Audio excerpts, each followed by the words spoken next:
Hola jóvenes, muy buenos días. Continuamos nuestro trabajo con las funciones oxigenadas. Para estas semanas vamos a trabajar los aldehídos y las cetonas, sus propiedades y reacciones. Entonces vamos a hablar que los aldehídos y las cetonas son compuestos que tienen algo en particular y es que comparten el grupo carbonilo, que es este que estamos viendo acá, y es por eso que desde la química orgánica se explican como un conjunto de grupos funcionales. Aquí podemos ver entonces el aldehído C doble enlace OH o el CHO que llamábamos cuando hablábamos de la nomenclatura orgánica, más simple, formado solamente por un carbono, y él se conoce como formaldehído. Pero su nombre sistemático, pues por tener solamente un carbono, es el MET, enlace simple AN, y por ser un aldehído, AL. Pero también tenemos entonces los aldehídos que tienen una cadena hidrocarbonada mucho mayor. Entonces a esto se les conoce como grupo alquilo, a esta cadena carbonada, grupo alquilo de cadena, pero también este sustituyente puede ser un aromático y se denomina grupo arilo. Cuando lo vean así, entonces van a recordar que ahí hay un compuesto aromático como el benceno, por ejemplo. Y sigue estando el grupo funcional aldehído. Aquí vemos entonces ya una acetona, C doble enlace O, con dos sustituyentes que pueden ser entonces grupos alquilos de cadena, o pueden ser un alquilo de cadena con un aromático que se denomina el grupo arilo, como vimos anteriormente, que es un mixto, pero también puede ser entonces una acetona con los dos grupos arilos. Vamos a recordar entonces que los aldehídos se nombran sustituyendo la terminación O del hidrocarburo base por al del aldehído, y que la posición del carbono carbonilo no tiene que distinguirse, pues siempre está al final del hidrocarburo base y por tanto siempre tiene la posición 1, es decir, el grupo funcional aldehído siempre es un grupo funcional terminal, o está a este lado en la cadena o está a este lado en la cadena. Y por ser grupo funcional principal, pues él es el carbono número 1, entonces este es el carbono 1, no hay más, por eso se llama met-an-al. Aquí tenemos carbono número 1, carbono número 2. A los dos carbonos los llamamos et, enlace simple entre los carbonos an, y por ser un aldehído, al.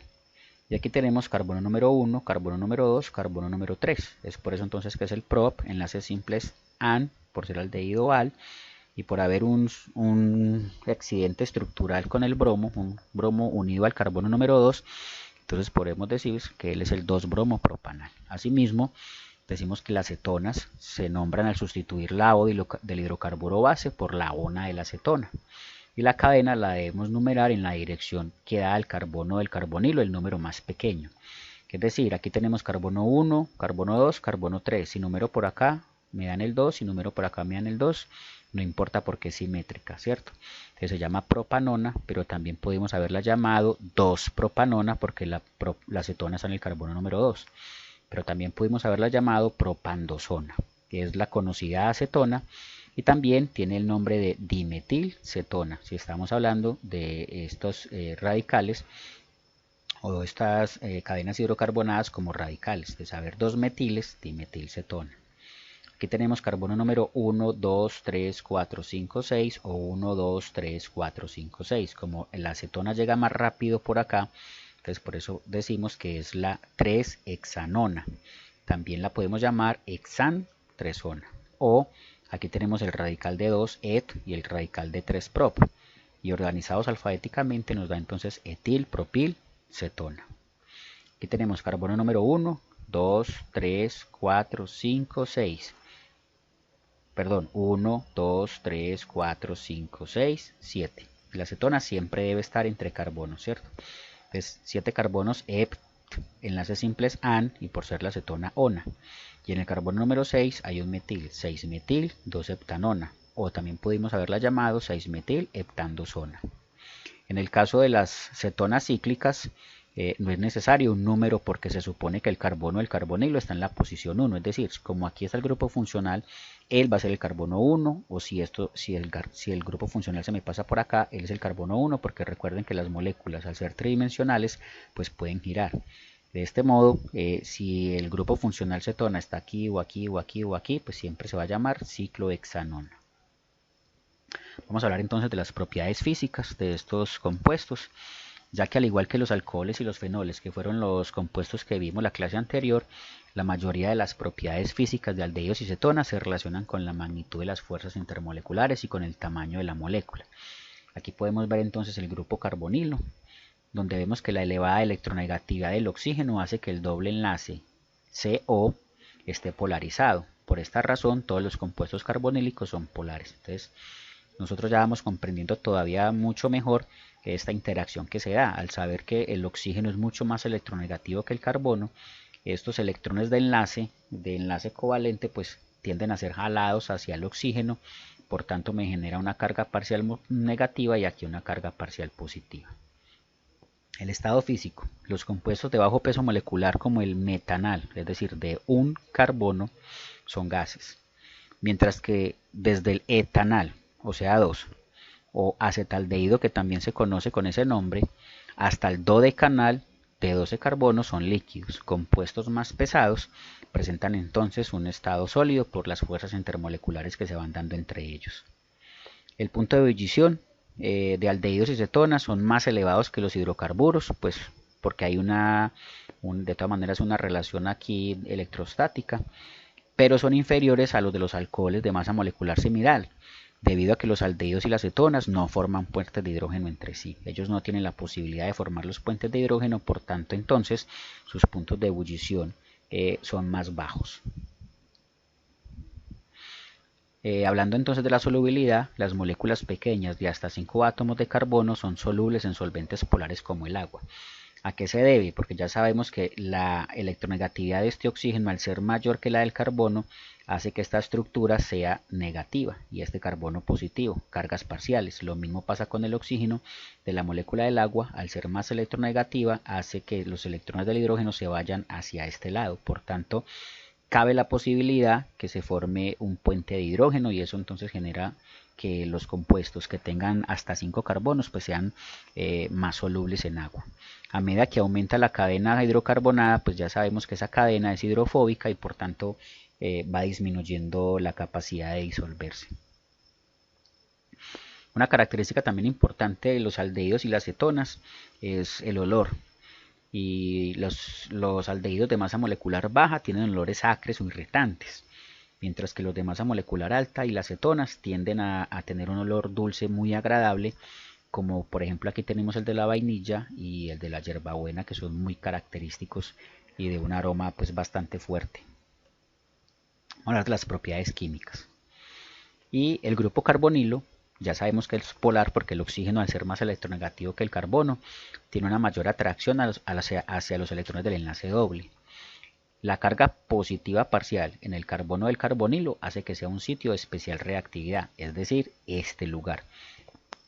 Este lugar es donde la molécula genera la reactividad, puesto que es el punto en el que él va a encontrar la posibilidad de enlazarse o de unirse con una estructura que le aporte una carga negativa, ¿cierto? Que estabilice estos electrones que están acá y que se los ha llevado entonces en mayor medida la electronegatividad del oxígeno.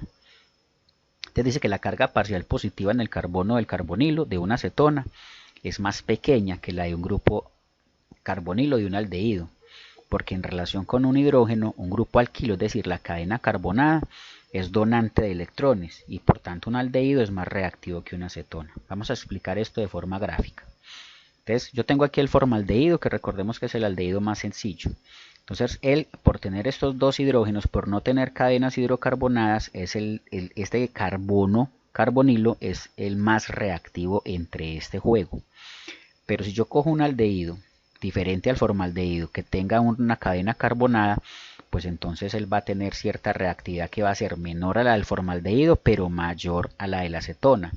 ¿Por qué? Porque ya la acetona va a tener entonces dos grupos o cadenas hidrocarbonadas que van a impedir, le van a hacer como un impedimento espacial para que el reactivo venga y ataque al carbono carbonilo. Aquí este hidrógeno le brinda mayor espacio para que se realice y aquí los dos hidrógenos pues tienen mucho más espacio para que se dé entonces este tipo de reacciones. Y por la misma razón, las cetonas con grupos alquilos pequeños unidos al carbono del carbonilo son más reactivas que las cetonas con grupos alquilos grandes. Entonces vamos a verlo también aquí mediante estas gráficas. Entonces vemos que aquí tenemos la propanona, ¿cierto? Entonces aquí tenemos un grupo alquilo pequeño, por tanto ahí como está más expuesto el sitio reactivo de la acetona, que es el carbono carbonilo, para que vengan a atacar las sustancias al carbono y generar la reacción. Entonces él tiene una mayor reactividad que este compuesto, donde uno de los radicales, de donde los sustituyentes es mucho mayor. Entonces esto hace que se presente un impedimento espacial para que vengan y genere el reactivo la reacción específica. La puede hacer de una manera mucho más lenta. Y este que es menos reactivo, miren que tiene esta estructura un impedimento mucho mayor, un impedimento espacial para que venga el reactivo a atacar. Entonces por eso podemos ver una variación en la reactividad de estos compuestos. Vamos a realizar un pequeño problemita, es para hacerlo aquí, no es para que lo resuelvan en la actividad que está planteada. Entonces dice, es para ver si vamos comprendiendo el concepto. ¿Cuál cetona es más reactiva? Entonces me dan dos cetonas, me dan la 2-heptanona, que también podemos llamar heptandosona, y me dan la 4-metil-3-hexanona, que también podemos llamar 4-metil-hexantresona. Voy a dejar pensar un momentico. Pero la mejor forma entonces de resolver el ejercicio es dibujando. Entonces aquí tenemos la heptandosona, carbono número 1, 2, 3, 4, 5, 6, 7, y en el carbono número 2 está la acetona. Entonces como podemos ver, este carbono y este radical pues no me generan tanto impedimento como si este. Entonces aquí me están diciendo la 4-metil 3-hexanona, 1, 2, 3, 4, 5, 6, 1, 2, 3, 4, 5, 6, ¿cierto? Entonces aquí tenemos, como llegó primero el grupo funcional que es este, 1, 2, 3, hexan, 4-metil, ahí tenemos la estructura. Pero se me da por tener este radical, se me va a impedir que se ataque este carbono carbonilo. Si vemos las estructuras, pues aquí podemos ver las fórmulas estructurales donde se evidencia entonces el impedimento espacial para que se genere la reacción. Unas reacciones muy importantes de los aldehídos y las cetonas son las reacciones con los reactivos de Grignard, porque pocas reacciones en química orgánica resultan en la formación de nuevos enlaces carbono-carbono. Como hemos visto en reacciones anteriores, la reactividad se genera en el grupo funcional, pero la cadena hidrocarbonada queda sin modificación alguna, ¿cierto? Es decir, pasamos de un alcohol de 2 carbonos, lo pasamos al aldehído, pero también de 2 carbonos, pero que se sigue oxidando, reduciendo hacia un ácido carboxílico, pero también de 2 carbonos. En cambio, los reactivos de Grignard nos permiten entonces adicionar, sintetizar átomos de carbono a estas cadenas. Los reactivos de Grignard entonces son ampliamente utilizados para este fin. Y aquí podemos ver uno de los tantos reactivos de Grignard. Entonces, un reactivo de Grignard siempre está formado por el magnesio, el bromo y una cadena carbonada. Esa cadena carbonada va a depender de lo que se necesite unir, de lo que se necesite formar en el compuesto. Entonces este, por ejemplo, tiene 2 carbonos, carbono número 1, carbono número 2, por eso se llama bromuro de etil magnesio. Si hubieran, en lugar de 2 carbonos hubieran 3, entonces se llamaría bromuro de propil magnesio. Si en lugar de 3 hubieran 4, entonces se llamaría bromuro de butil magnesio y así sucesivamente. ¿Cómo funciona entonces el reactivo de Grignard? Entonces, por su estructura molecular, esta parte hidrocarbonada de la molécula por cargas electrostáticas, él tiene una carga negativa, mientras que esta parte del magnesio y el bromo tiene una carga positiva. Entonces, ¿qué ocurre con eso? Entonces, cuando el reactivo de Grignard reacciona con un formaldehído, ¿cierto? Esto ya es como unas fórmulas estandarizadas. Cuando reacciona con un formaldehído, el producto de adición es un alcohol primario. Entonces, vamos a ver cómo funciona.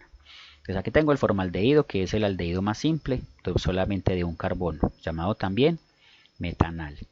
Y tengo este reactivo de Grignard que tiene 1, 2, 3, 4 carbonos. Por eso se llama el bromuro de butilmagnesio. Entonces, ¿qué va a pasar? Recordemos que esta parte de la molécula es negativa, que esta parte es positiva. ¿Listo? Y que este carbono, el grupo carbonilo, tiene una carga también parcial positiva por la interacción que le da este oxígeno y se lleva los electrones del enlace hacia él. Entonces, esta parte, a ser negativa, va a tener una interacción electrostática con este carbono. Como aquí ya hay un CH2, mírenlo aquí, este CH2 se va a unir a estos otros 4 carbonos. Por tanto, el resultado final va a ser una cadena de 5 carbonos. Aquí podemos verlos, 1, 2, 3, 4 y 5. Y como se realiza en un medio ácido, entonces es muy fácil que este oxígeno, entonces tome un hidrógeno para conformar el grupo alcohol. Listo, entonces aquí está el alcohol que se forma, el CH2 y los 4 carbonos de más de la cadena que está pegando el reactivo de Grignard. Entonces por eso me forma un alcohol que está acá, que está pegado a un carbono, pero que ese carbono está pegado solo a un carbono. Por eso forma un alcohol primario. Y en este caso, el pentanol o el pentanunol. Vamos entonces, ¿qué sucede cuando el reactivo de Grignard reacciona con un aldehído que sea diferente al formaldehído? Uno que ya tenga unos radicales, una cadena carbonada. Entonces me dice la teoría que el producto de adición es un alcohol secundario. Entonces vamos a ver cómo funciona la reacción. Entonces tengo mi reactivo de Grignard, carbono 1, carbono 2, carbono 3, por eso se llama bromuro de propilmagnesio. Como esta parte de la molécula es negativa y como el carbono carbonilo es positivo, entonces va a tener una reacción, ¿cierto? Entonces este carbono, esta cadena se va a pegar aquí y me va a formar una cadena mucho mayor. Entonces me va a quedar 1, 2, 3, 4, 5 y 6 carbonos. Y en el carbono número 6, recuerden que aquí por el medio ácido se me forma el grupo funcional alcohol. Entonces me va a formar este alcohol en el que el grupo funcional alcohol está pegado a un carbono que a su vez está pegado a 2 carbonos. Es por eso que forma un alcohol secundario y en este caso me forma el 1, 2, 3, 1, 2, 3, 4. Llego más rápido por acá. Me va a formar el 3-hexanol o el hexantresol, que como dijimos era un alcohol secundario. Pero entonces, ¿qué ocurre con el reactivo de Grignard cuando reacciona con una acetona? Pues el producto de la adición va a ser un alcohol terciario. Entonces vamos a ver aquí la estructura. Entonces resulta que aquí ya tenemos nuestra acetona, 1, 2, 3, 4, 5, 2-pentanona o pentandosona. Como esto es negativo, esta parte del reactivo de Grignard, que por ser 2 carbonos se llama bromuro de etilmagnesio, como esta parte es negativa y esta parte es positiva de la molécula, entonces se va a dar la interacción electrostática y esta cadena se va a pegar aquí. Como aquí ya no se puede pegar y aquí ya no se puede pegar porque viene esta cadena, entonces viene a formarme esta estructura. Entonces aquí se me forma el alcohol por el medio ácido en el que se realiza la reacción y este alcohol está pegado a un carbono que a su vez está pegado a este, está pegado a este y va a estar pegado a esta cadena del reactivo de Grignard que adicionó. Por eso es que me forma un alcohol terciario. Listo, aquí lo podemos ver. El alcohol está pegado a un carbono, pero que a su vez está pegado a este y a este. Entonces, ¿qué compuesto me forma? Entonces, recuerden que tengo que mirar cuál es la cadena más larga. 1, 2, 3, 4, 5. No. 1, 2, 3, 4, 5, 6. Esta es la cadena más larga.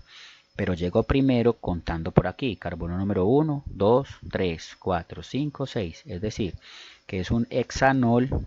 En el carbono número 3 está el alcohol, pero en el carbono número 3 también hay un metil. Entonces 3-metil, 3-hexanol o 3-metil hexantresol, que podemos ver entonces que es un alcohol terciario.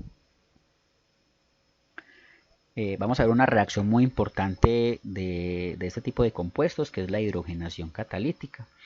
Y aquí hay una teoría que es bastante interesante y dice que la reducción de compuestos orgánicos en general se relaciona con un incremento en el contenido de hidrógeno o con una disminución de las cantidades de oxígeno. Por el contrario, la oxidación es un proceso en el cual ocurre disminución del contenido de hidrógeno o incremento en la cantidad de oxígeno del compuesto. Entonces me están diciendo que los aldehídos se reducen a alcoholes primarios, mientras que las cetonas generan alcoholes secundarios, como se vio en las reacciones de los alcoholes en la clase pasada. Aquí vemos entonces que un aldehído, ¿cierto? Este que estamos viendo acá, el CHO, con una cadena hidrocarbonada, al tener una hidrogenación catalítica, me va a formar entonces un alcohol primario. Este compuesto que es el aldehído, miren que tiene un oxígeno, pero aquí tenía un hidrógeno, aquí tiene ya dos. Entonces por eso decimos que los aldehídos se reducen, porque la reducción es un incremento en el contenido de hidrógeno. ¿Listo? Eso es como una pista importante para que tengamos ahí en cuenta. Y resulta entonces que aquí tenemos la acetona. Miren aquí, aquí está la O, pero es el doble enlace con O, porque aquí van dos enlaces y el carbono le faltan otros dos pues, para su tetravalencia, sus 4 enlaces. Y al tener entonces la reacción de hidrogenación catalítica, catalizada aquí por el platino y aquí por el níquel, pues entonces nos va a dar un alcohol secundario. Tenemos una O y tenemos una O, pero ya tengo dos H's y aquí no habían. Por tanto, podemos decir que también es una reducción.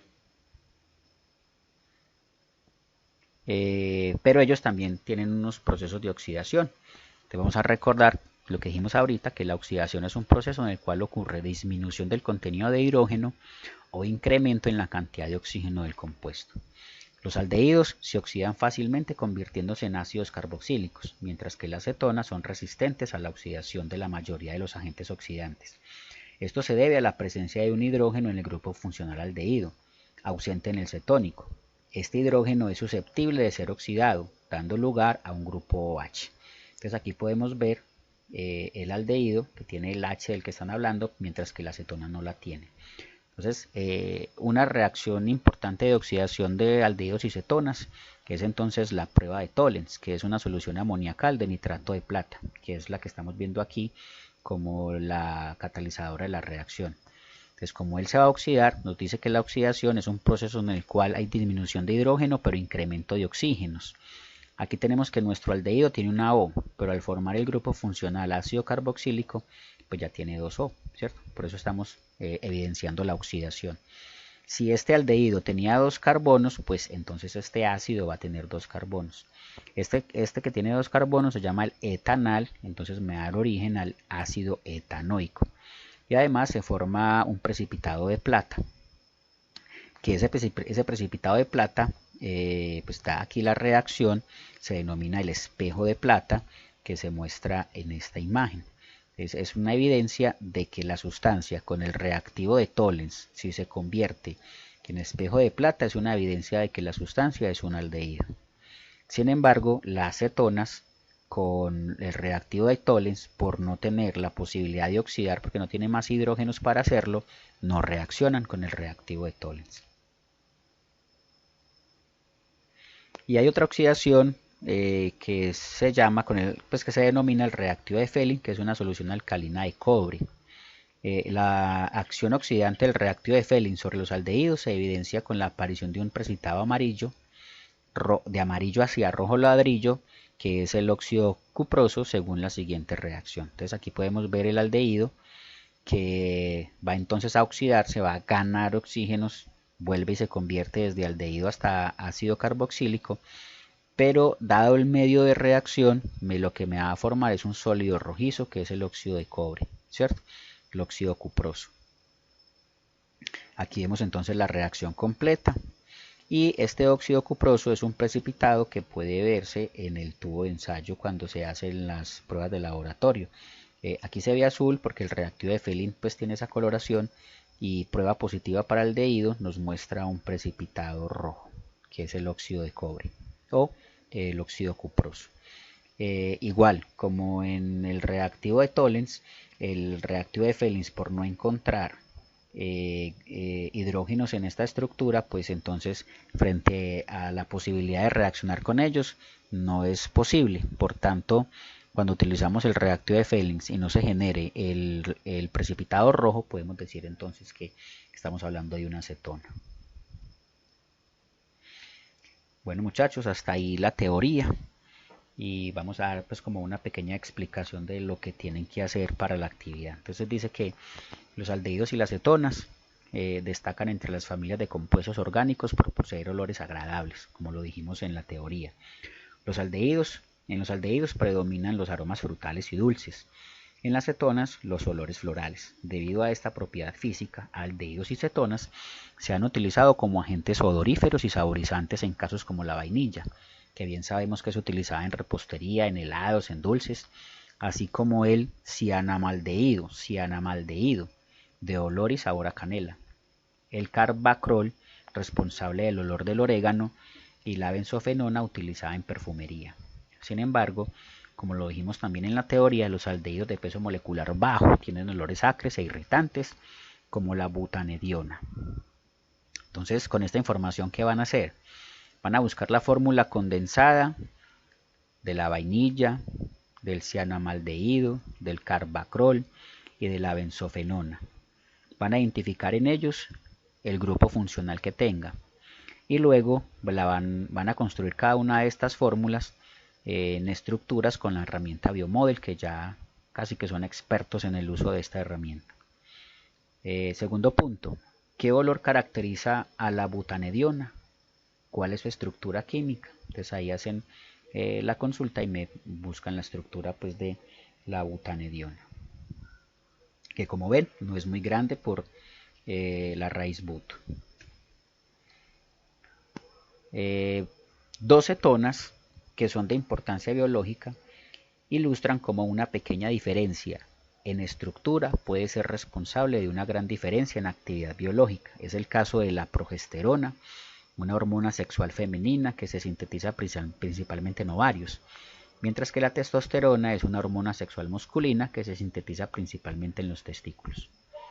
Busca las estructuras de estas dos hormonas e indique cuáles son sus pequeñas diferencias estructurales. Ya sabemos que como actividad biológica las diferencias son muy grandes, pero aquí lo que busca la pregunta es que me indique estructuralmente cuáles son esas sutiles diferencias que se dan entre la progesterona y la testosterona. Consulte los usos de las siguientes sustancias, consulte sus fórmulas condensadas y construye su estructura con Biomodel. Entonces van a buscar la propanona, la butanona, el benzal, el clorocetafenona y la acetaminofeno.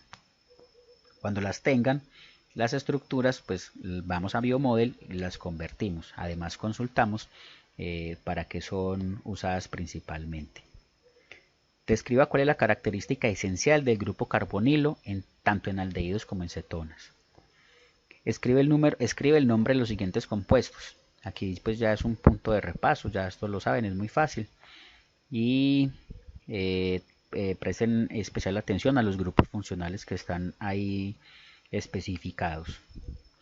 Y teniendo en cuenta la reacción de hidrogenación catalítica que vimos de los aldehídos y las cetonas, van a completar estas reacciones. No olviden que las ecuaciones tienen que entregarse balanceadas.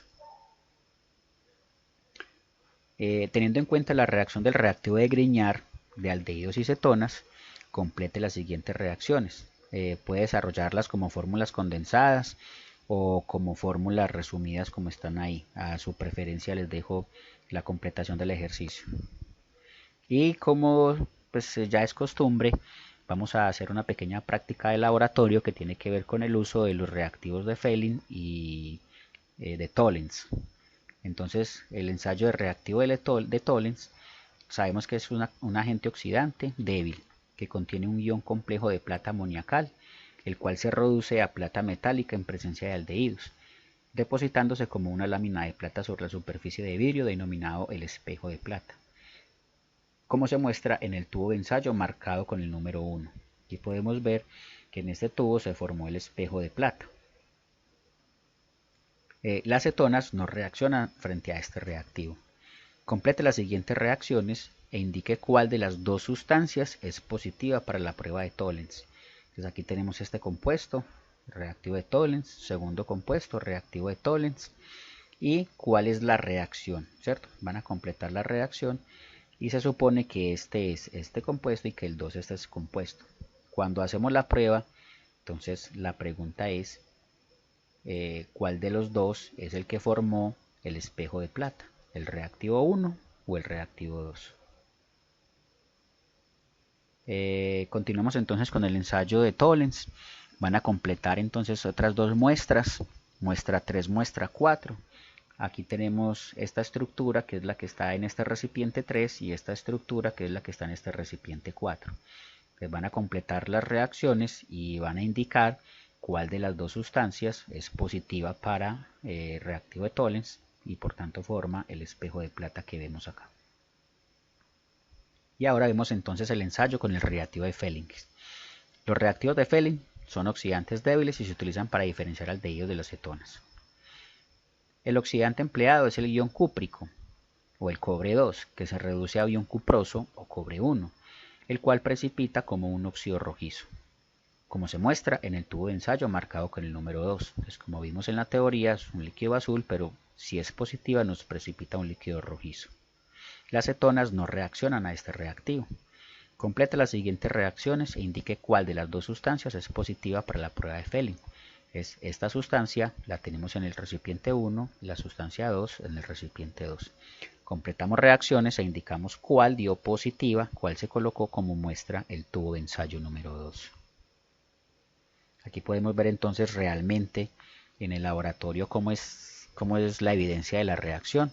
Con el reactivo de Tollens con aldehídos nos forma el espejo de plata, con cetonas no hay reacción, y con el reactivo de Fehling el aldehído nos genera el óxido cuproso, que es insoluble, por tanto se me genera el precipitado rojizo, y con cetonas no hay reacción.